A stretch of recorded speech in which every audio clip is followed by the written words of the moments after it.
Hey everyone, welcome to Judging for the Win. I'm Dave, and this is my daily ruling. Today's question was suggested by a viewer. Thanks to Mitchell for this one. Amy activates Mindslaver, targeting Nick. Then she uses Rings of Brighthearth to copy this ability. Does Amy get to control Nick's next 2 turns? So if we take a look at what the Mindslaver ability says, it says that Amy controls Nick during his next turn.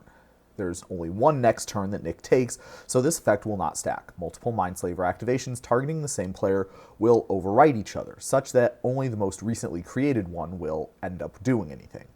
Rings of Brighthearth says that you can change the target of the ability, so if this was a multiplayer game, Amy could control the next turn of 2 of her opponents, or heck, she could control her own next turn. That's generally not super exciting because, well, you control your own turn normally. But hey, you do you, Amy.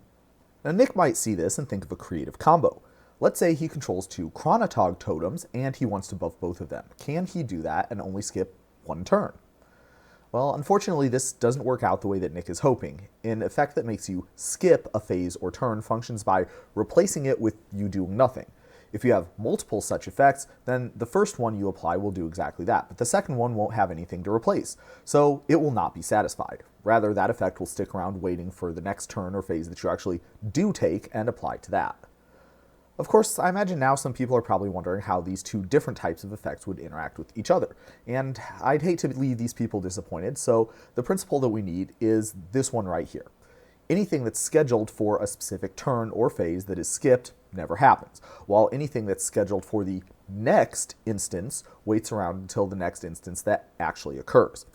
I talked about one consequence of this in my video about Sundial of the Infinite and Through the Breach, but another consequence is that, somewhat confusingly, skipping your next turn will not help against an opponent who is going to control your next turn, because in each instance the word next refers to the next turn that you are actually going to take. And that's all I have for you today. How did you do? Join me again next time for another daily ruling. Until then, I hope you have a great day.